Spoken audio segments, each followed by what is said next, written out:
नमस्कार दोस्तों, सामाजिक जानकारी यूट्यूब चैनल में आप सभी का स्वागत है। तो दोस्तों, आज हम आपको इस वीडियो के माध्यम से बताएंगे कि यदि आप जेसीबी का बिजनेस करना चाहते हैं और आप ये सोच रहे हैं कि मैं एक पुरानी जेसीबी लेके अपना बिजनेस शुरू करूं या फिर एक नए मॉडल की जेसीबी के साथ अपने बिजनेस की शुरुआत करूं, तो दोस्तों मार्केट में आपको 2010 मॉडल जेसीबी लगभग 7 लाख रुपए की कीमत में मिल जाती है। लेकिन यदि आप 2021 मॉडल की नए मॉडल की जेसीबी यदि आप विद कंप्लीट डॉक्यूमेंट के साथ यदि आप खरीदते हो तो आपको वहां पे 30 लाख रुपए उसकी कीमत देनी पड़ती है। अब 2010 मॉडल और 2021 मॉडल कि यदि हम दोनों के कंपैरिजन की बात करें तो कौन सी जेसीबी यहाँ पे अच्छी रहेगी और आप यहाँ से अच्छा बेनिफिट कमा पाओगे या फिर कौन सी आपके लिए बेड जेसीबी रहेगी, तो हम आपको यहाँ से इस वीडियो के माध्यम से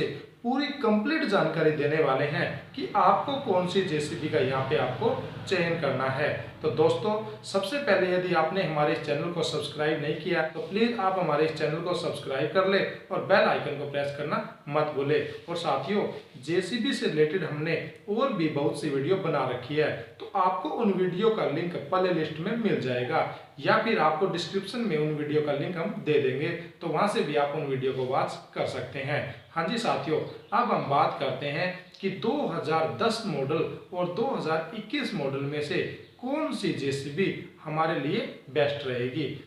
सबसे पहले पॉइंट हम डॉक्यूमेंट कंप्लीट के बारे में बात करते हैं।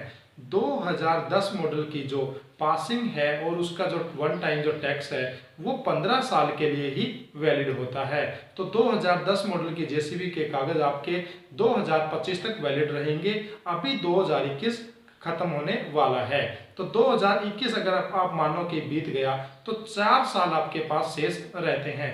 तो यहाँ से आपको 4 साल में अपनी जेसीबी की कीमत लगाई हुई पूरी करने और अदर बेनिफिट कमाने के लिए आपको बहुत ज़्यादा मेहनत करनी पड़ेगी, जो आपके लिए एक इम्पॉसिबल होगा, क्योंकि पुरानी जेसीबी से इतना ज़्यादा काम नहीं निकल पाता, क्योंकि उसके जो इंजन है, स्पेयर पार्ट है, वो काफ़ी क्या होते हैं, बहुत ज़्यादा कमज़ोर हो जाते हैं, जिसकी वजह से आप बहुत कम काम कर पाते हो। तो यहाँ से आपको यह सबसे बड़ा लॉस होता है। इसीलिए 2010 मॉडल की जेसीबी डॉक्यूमेंट इनकम्प्लीट होने के कारण यहाँ पे ज़्यादा कामयाब नहीं रह पाती। अब हम बात करते हैं सेकंड रीजन की। तो दोस्तों,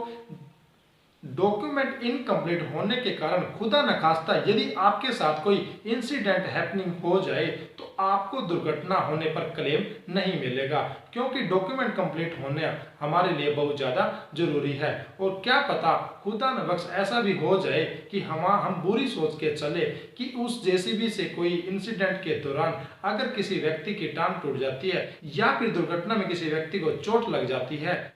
तो आपकी वह जेसीबी सीज कर ली जाती है, और जब तक आप उसके डॉक्यूमेंट कंप्लीट नहीं करवाते और उसका क्लेम नहीं देते तो आपकी वह जेसीबी नहीं छूट पाएगी। तो इस प्रकार हमें दुर्घटना होने पर बहुत बड़ा नुकसान यहाँ से हो सकता है। अब हम बात करते हैं तीसरे पॉइंट की, स्पेयर पार्ट की। लगातार 11 साल एक जेसीबी से काम करने के बाद उसके स्पेयर पार्ट काफी कमजोर हो जाते हैं और वो स्पेयर पार्ट घिस भी जाते हैं। तो जेसीबी के स्पेयर पार्ट पुराने होने के कारण उसका बैकअप और उसका प्रेशर या फिर उसका काम करने का जो तरीका है वह इतना अच्छा बेस्ट नहीं रहता जो एक नई जेसीबी का रहता है। तो इस प्रकार बार बार बीच में काम करते समय उसका प्रेशर टूट जाएगा या फिर उसका प्रेशर वीक हो जाएगा, जिसके कारण आपको खुदाई करने या फिर काम करने में काफी प्रॉब्लम का सामना करना पड़ेगा और आपको बार बार अपने काम करने वाली साइड से मार्केट के चक्कर बार बार लगाने पड़ेंगे, जहां से आपको मिस्त्री की जो लेबर है वो ज्यादा बनती रहेगी और आपकी इनकम तो होएगी बट आपका स्पेयर पार्ट का खर्च भी ज्यादा होता रहेगा, जिसके कारण आपको यहाँ से भी एक बहुत बड़ा लॉस होगा। अब हम बात करते हैं नेक्स्ट पॉइंट की, customer do not like old JCB. साथियों, हमारे कस्टमर पुरानी जेसीबी को लाइक नहीं करते, क्योंकि उनका मानना है कि पुरानी जेसीबी नई जेसीबी के कंपैरिजन में बहुत कम काम करती है और बहुत ज़्यादा समय लगाती है, जिसके कारण आपको 1,000 रुपये प्रति घंटे के दर से जो आपको यहाँ से किराया मिलने वाला है वो तो नई जेसीबी उतना ही लेगी और पुरानी जेसीबी भी उसी रेट में काम करेगी। तो जब उनको नई जेसीबी मार्केट में मिल रही है तो वह पुरानी जेसीबी से अपना कार्य क्यों करवाएंगे। तो इससे भी आपको एक बहुत बड़ा नुकसान होएगा और आपकी जो जेसीबी की जो कस्टमर की जो मार्केट है वो धीरे धीरे टूटती चली जाएगी और लास्ट में आपका जो काम है वो भी अच्छे से नहीं चल पाएगा। ये थे 2010 मॉडल जेसीबी और 2021 मॉडल की जेसीबी के बारे में कुछ कंपैरिजन, जिसके कारण 2010 मॉडल हमारे लिए बेस्ट साबित